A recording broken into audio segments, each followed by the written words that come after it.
Good morning तपाईँ सम्पूर्णलाई happy new year. New year भर्खरै सकेको छ होइन।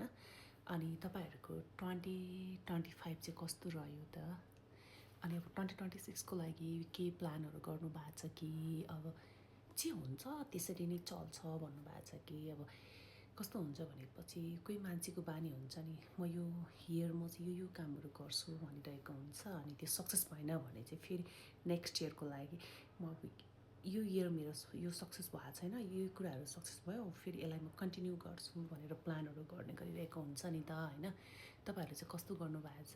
प्लान बनाउनु भएको छ कि विदाउट प्लानै चल्नु भएको छ कि अब जस्तो हुन्छ जे हुन्छ त्यही चलेर जान्छ भनेर सोच्नु भएको छ कि के सोच्नु भएको छ? मैले चाहिँ प्लानहरू बनाएको छु होइन।